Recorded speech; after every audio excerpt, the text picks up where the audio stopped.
Hello. So we're going into the cold and flu season, and I have a lot of people ask me about elderberry syrup and how to make it, or you can buy it, and the benefits of it. So I went and got a short list, and I'm going to tell you about it. It says elderberry has been shown to seriously combat the common cold as well as the flu. Science has actually shown it can shorten flu symptoms by an average of 4 days. When taken properly, it typically has no negative side effects. What the side effects that they do, some people have claimed, is if you have too much vitamin C, you can have a little bit of stomach upset or a little diarrhea. But that's the only side effects that they hear about. And it says there are so many options when it comes to how you can consume elderberry, from juice to tea to jam. One of the most popular ways to take elderberry, especially for cold or flu, is a syrup, which is relatively easy to make at home, which we're going to do today. Research is showing its potential ability to fight cancer, and hopefully more research is coming soon. It's also been shown to help lower blood sugar levels and ease allergies. Elderberry has a pleasant berry flavor, and most people find it easy to take the elderberry products. So basically this is a vitamin C boost that helps the immune system. So elderberry syrup can be taken on a maintenance level, like you would take a vitamin C every day. You can just take a teaspoon a day. Everybody can, little kids, half a teaspoon. They're gonna like it, so it's not a problem to give it to them. But what I have been finding out as I've researched, a couple different people have brought up some things a little bit different. So I'm kind of combining about 3 different recipes that I found, because I think they all had good points, but I decided I'd just make my own. As I get more involved in these kinds of things, it's easier to do that. You can, if you want, make an elderberry tincture, which would be putting into a jar fresh or dried elderberries with some vodka, Everclear. You could use glycerin for children if you want. You could even use the fresh berries to do that, and it would be super easy to do. However, a lot of people don't like the hotness of the vodka, although it will tincture and last forever as far as how long it will last. Elderberry syrup that we're going to make today, I have found out, one of the recipes said that high heat destroys the vitamin C in the berries, or in the elderberry. So I had been boiling mine, and so I started thinking about it, and I don't know how many of you have or seen or know about having a thermal cooker, Saratoga Jack, a thermal cooker. So what I decided I'd do is I have brought my water up to boil and then just turned it down on low so it's simmering. The theory behind the thermal cooker is that it holds the heat inside the thermal cooker and only reduces by a couple of degrees per hour. And so what I'm going to do is we're going to mix all of the ingredients and put them into the water that has just been boiling, and we're going to mix them and cover them and put them into the thermal cooker until tomorrow morning, so basically 12 hours later, and then I will come back and I will show you how to finish the elderberry syrup. It's very easy as long as you have all the ingredients. So I'm going to show you down here. Let's do this. Oh, it's going to fall. I'm still learning how to do this, you guys.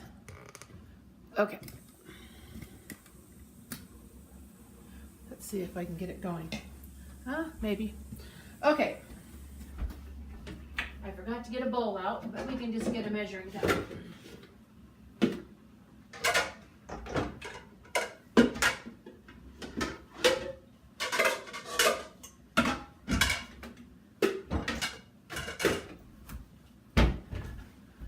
Okay, so what I'd like to do is start with the recipe. So we're going to take 2 cups of dried elderberries. Now I will tell you that we did go out, my daughter, last year I did it myself, this year my daughter went and found them for me.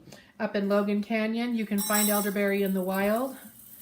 And so I'm going to take 2 very full cups of elderberries that we harvested and dried, and then I have ready to go. I have 5 or 6 pounds, which is really good because the more I find out about this, the more it's awesome.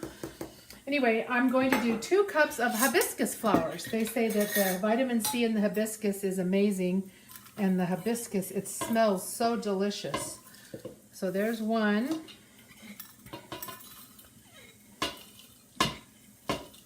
And there's 2. So we have hibiscus flower.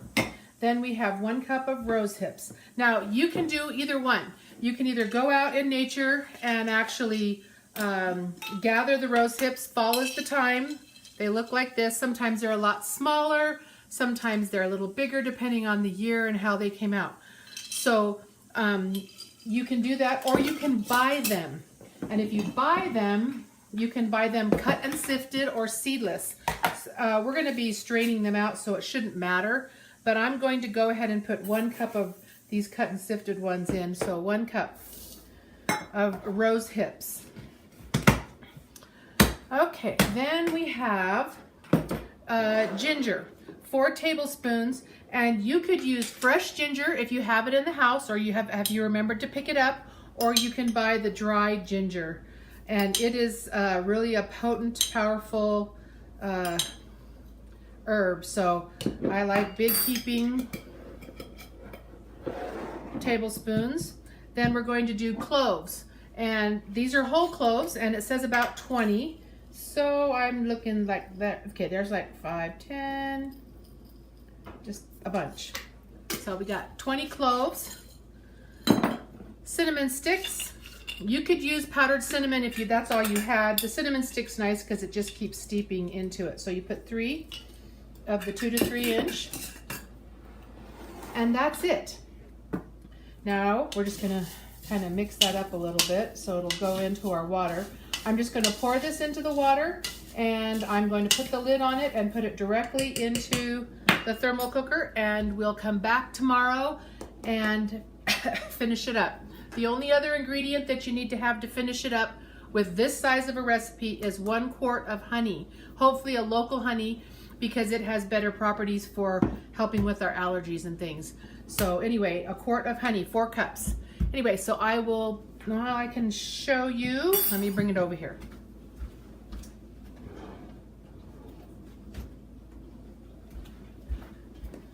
So here's the thermal cooker.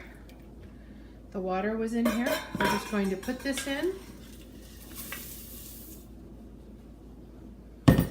And we're just going to make sure that everything gets into the water, kind of stirred around. And put the lid on. And then I'm going to just put it into the thermal cooker and close the lid. And that's all you do for the next 12 hours. It will steep and do its thing, and it won't kill all the vitamin C, which will be so nice. Anyway, so I'll be back. Okay, so it's been about 12 hours since I put everything into the thermal cooker. I'm going to just lift this out of here. Oh, it smells good. And everything has been soaking in here. It's quite thick with all of the ingredients. I don't know if we can see in there. I don't think it's so dark. I don't think you can tell. Anyway, I'm just mixing it around. Then what you're going to do is you're going to take it out. Find yourself a small screened sieve, or I don't know, I guess that's a sieve. Anyway, and you just put this in here by the scoop. It takes a few minutes, but then you're going to just push these berries and squish them and make sure that every bit of the liquid that was in there comes out. So anyway, you're going to do this, and you're going to get all of it smashed, all that good juice out of there. You can look and see if there's anything else coming through. Your hibiscus flowers are in here. So it smells heavenly, just so you know. And then what you're going to do is you're just going to either put it in a bowl to take out to your compost if you have a compost pile, or you just throw it in the garbage and get some more. Now, you could put these ingredients into a small amount of them into water and just make tea if you needed some right away for someone who was sick if you didn't remember to have it ready ahead of time. But we can make this syrup and it will keep 2 to 3 months in the refrigerator. So just remember that you can do that. Squish those berries, yeah, if you can. I guess the smaller amount you put in, the better, because then you can really squish them and get all the yummy juice out of there from the berries.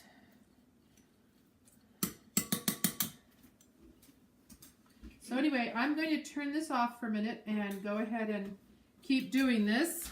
And I will come back in just a few minutes and we will do the last little part.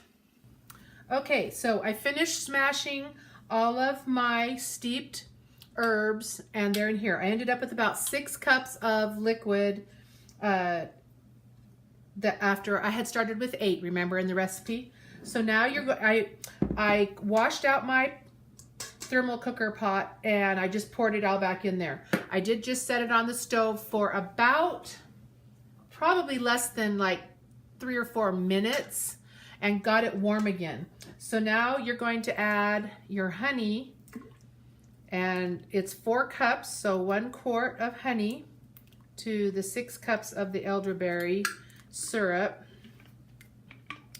And we're gonna get this cleaned out. Honey is such a great thing, and it is that time of year, since we're in the fall, where you can get your fresh honey, local honey. Try to get honey that hasn't been heated, if possible.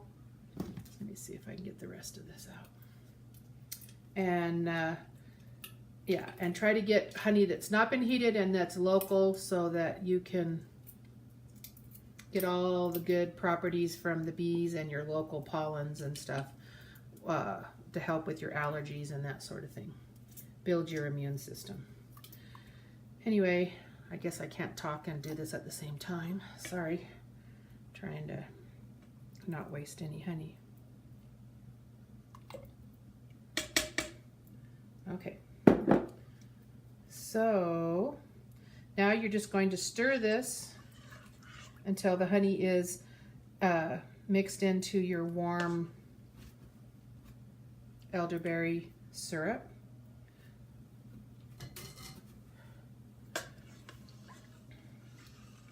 Just keep stirring it. While I'm stirring it, what I'm going to do then is I'm going to just funnel it into my jars.